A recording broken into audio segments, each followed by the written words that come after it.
What a round of rugby league, and drama surrounded the Raiders all week off the field, and that drama found its way onto the field in an absolute cliffhanger. Yeah, right, Mickey. Yeah, on Saturday in Wagga Wagga, the Raiders beat the Dolphins in a really good game. Ebbed and flowed this game a lot, but it was a Jamal Fogarty field goal in the end that done it. But what was really poignant about this was that obviously that week of so much drama, it's affected both Ricky Stewart and Jack Wighton. Yep. Jack Wighton, straight after the game, was interviewed, and this is what Jack had to say about the week that was. Jack, we know the week that you've had. How important to you personally was it to come out here and have a really big performance? That was huge. It's been a very tough week. A couple of massive decisions in it, and so coming to this with the brothers, it was big. How supportive have they been of you, Jack? Yeah, good boys. Love them all. 14 years, finish the year strong, make memories and enjoy it. Yeah. Wow.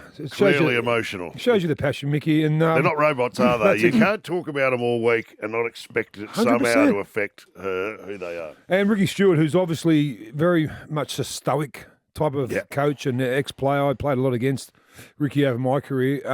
Well, he showed the other side of him as well. We all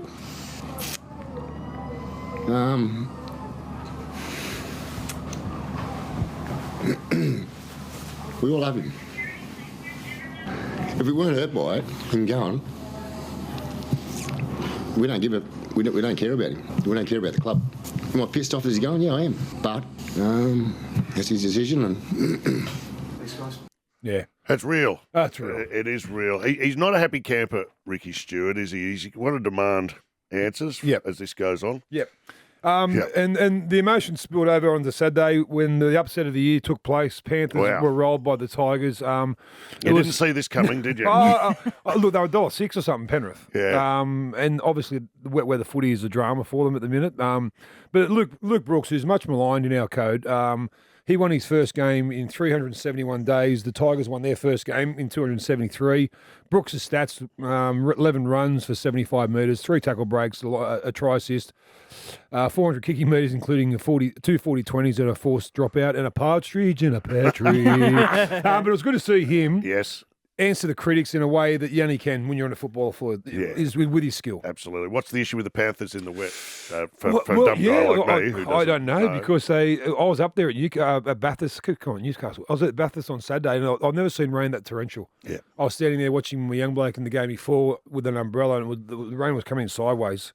By the half-time in the first grade, I was just soaking wet. So, but it was Tigers. Well done. They're on the board. They're on the board. We're getting questions from round 9. Who was the most impressive team? Look, I think South were good, Sharks were good, Eels were good, but Tigers have beaten the Premier, the last back-to-back premiers. You've got to say the Tigers were most impressive. On a roll, no one saw it coming. Most disappointing team for round 9? I'd say the Panthers. Yeah, the Panthers. They were paying $1.06 in this game, and got Tigers were paying $8. So, yeah, where the footy doesn't suit the Panthers at the moment. All right, so there you go. You have it all from the same game. Biggest issue coming out of round 9, please. Look, I think it's bobbling away. The Manly drama. Without Tommy Turbo, they've only won 18 out of 54 in the last 4 years without him. There's talk that Schuster's on $800,000, Turbo's on $1 million. There's half of their salary cap on the sideline with 2 players. So I think they're going to face some dramas towards the end of the season, Manly. I'm just don't like the way they're travelling at the moment.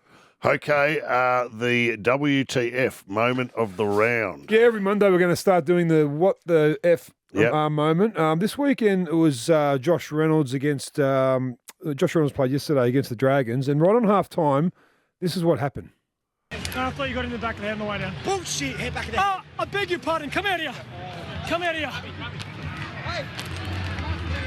What do I do? Come here. Don't say a word. Go back. If this bloke speaks to me like this again, he says, hang on. I'm asking what I do. Shut up. Go away. What did he say? Who's he addressing there? Comes to me again and goes. So the referee, Graham, Mr. Atkins, is refereeing against Josh Reynolds. Josh Reynolds has been called out for doing a late hit on Sloan. Yeah. Josh Reynolds then says, bullshit, I did. Yeah, and the umpire, Ref said, no. Dirty duck. So he apologised. I mean, but come on, for those that are saying that this is a shocking offence from Reynolds, it's the heat of the moment. He said he didn't bag the referee. He didn't say anything derogatory about the referee. He said bullshit. I've always been of the opinion that the refs shouldn't be mic'd. Because you go, what's on the field stays on the field. There should be maybe specific moments when they're making a ruling or they're doing something where you can go to. But in general play, it's none of your business. Well, I think that be careful what you wish for, Mickey, in that way. You know how they've got cameras in dressing rooms now. They've got cameras. They've got microphones on stumps in cricket. They've got microphones everywhere. If you love watching the spectacle and you choose to watch that on your format, don't bag it if you hear something you don't want to hear. That's it. You should hear what goes on when our mics are on. It's all about you. None of us would be working. What did you bring your knee pads in today? You want another wrestle, don't you? I'll wrestle you. Here's your what the F moment of the day for us.